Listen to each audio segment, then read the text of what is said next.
Shalom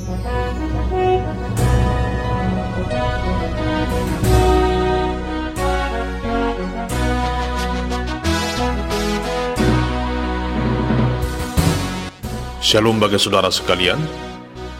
Marilah kita siapkan hati dan pikiran kita untuk menyambut firman Tuhan. Kita berdoa.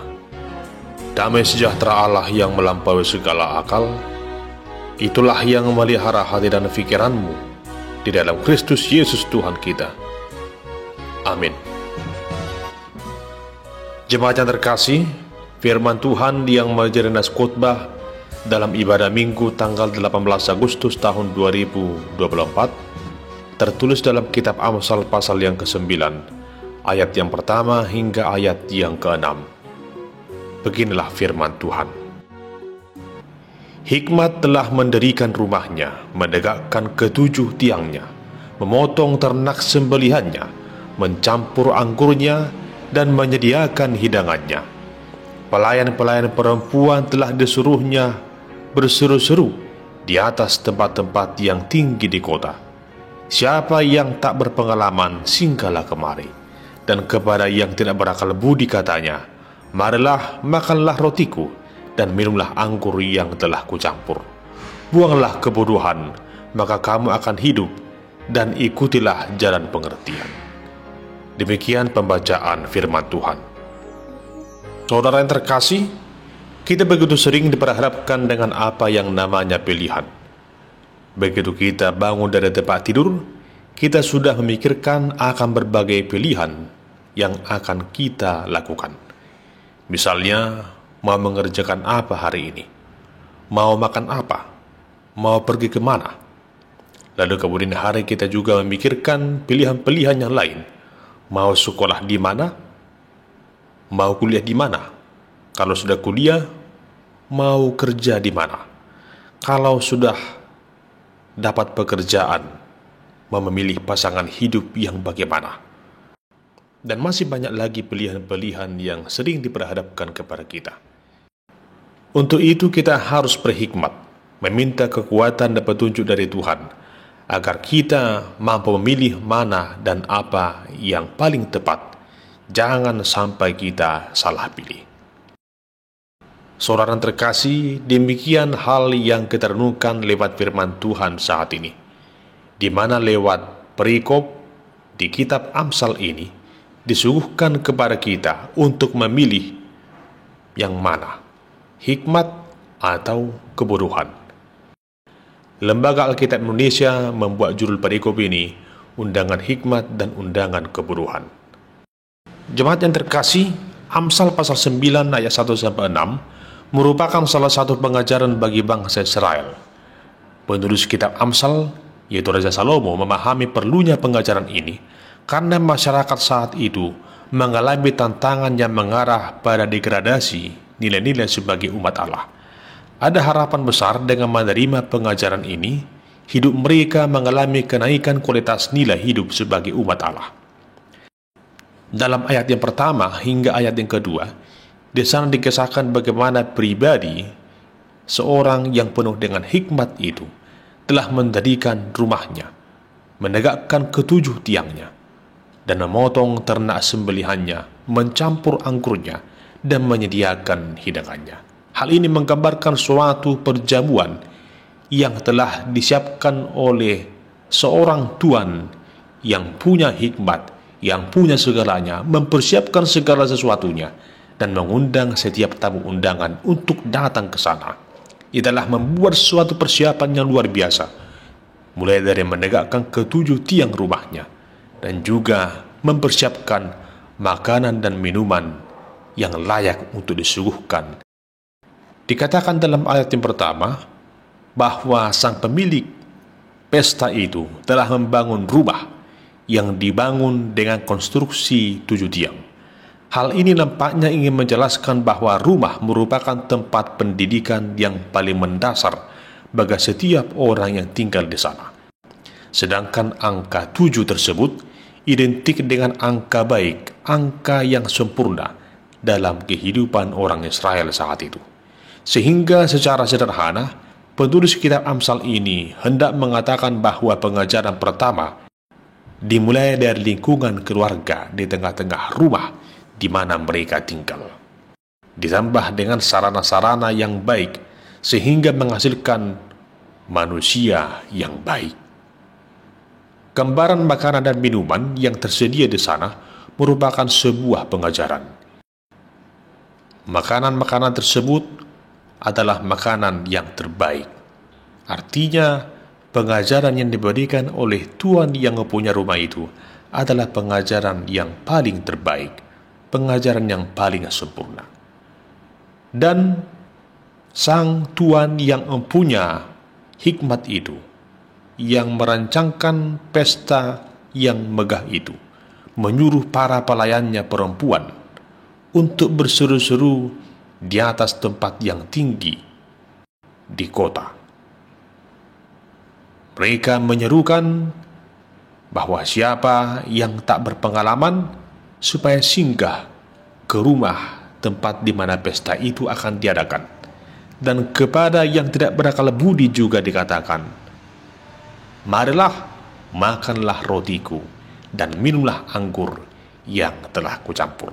Itu merupakan suatu undangan kepada mereka, agar mereka datang ke rumah tempat di mana pesta itu akan diadakan.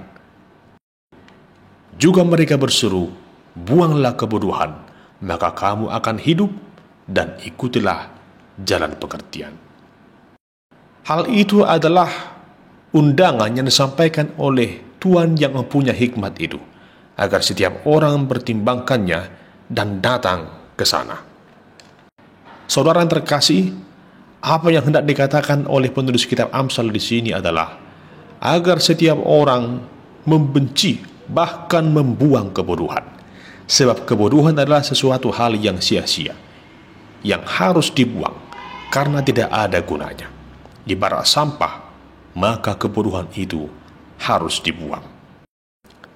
Adapun faedah dari seorang yang telah membuang kebodohan itu adalah dia akan beroleh hidup, dia akan beroleh sukacita, dia akan beroleh kebahagiaan. Itulah intinya. Ketika seseorang membuang segala tabiat-tabiat yang lama, segala kebodohan, segala keburukan, segala hal-hal yang tidak baik itu, maka dia akan hidup. Dan ketika dia hidup, dia akan mampu mengikuti jalan yang baik, jalan yang benar, jalan yang lurus, jalan yang penuh dengan pengertian. Saudara yang dikasihi Tuhan Yesus Kristus, sebagian besar orang memiliki pandangan bahwa orang yang memiliki titel atau gelar yang tinggi adalah ukuran dari seseorang yang memiliki hikmat. Sehingga terkonseplah bahwa orang yang punya pendidikan tinggi adalah orang yang paling berhikmat. Namun nyatanya tidak selalu demikian, sebab sesungguhnya hikmat itu berbeda dari ilmu pengetahuan. Orang yang berpendidikan tinggi belum tentu memiliki hikmat, karena hikmat hanya dapat diperoleh apabila kita takut akan Tuhan. Buktinya kita bisa melihat ada saja orang yang berpendidikan tinggi, namun kualitas hidup moralnya sungguh jauh dari sempurna. Tetapi ada orang yang pendidikannya sederhana, namun oleh karena dia pribadi yang takut akan Tuhan, rendah hati, mau menerima didikan, mau menerima teguran, akhirnya dia menjadi seorang yang berhasil. Itulah perbedaan antara orang yang berhikmat dengan orang yang tidak berhikmat. Saudara terkasih, Raja Salomo selaku raja yang paling berhikmat mengatakan dalam Amsal 1 ayat 7, takut akan Tuhan adalah permulaan pengetahuan, tetapi orang bodoh menghina hikmat dan didikan. Dia hendak mengatakan bahwa Tuhan adalah sumber segala hikmat dan pengertian. Oleh karena itu, seperti Salomo yang meminta hikmat daripada Tuhan, kepadanya juga diberikan segala yang terbaik. Demikianlah kiranya kita juga datang kepada Tuhan, sumber segala hikmat itu. Mintalah hikmat daripadanya. Yakinlah, maka Tuhan juga akan berikan segala yang terbaik bagimu. Percayalah jemaat yang dikasihi Tuhan, ketika kita hidup takut akan Tuhan dan menggantungkan hidup kita hanya kepada Tuhan, maka Tuhan sumber segala kasih dan kuasa akan senantiasa memelihara dan memberkati kehidupan kita. Hari ini firman Tuhan mengingatkan kita untuk mau merendahkan hati, mau menerima didikan, mau menerima teguran, mau menerima undangan dari Tuhan yang mempunyai hikmat yang sejati itu. Ia telah menyediakan segalanya bagi kita. Bahkan makanan dan minuman yang terbaik telah disiapkannya. Makanan yang terbaik itu adalah roti kehidupan. Dan roti kehidupan itu adalah firman hidup yang telah datang ke tengah dunia ini, yang menuntun kita untuk beroleh sukacita yang abadi, yang penuh dengan damai sejahtera. Adapun pribadi roti hidup itu adalah Tuhan Yesus Kristus, Sang Juru Selamat hidup kita.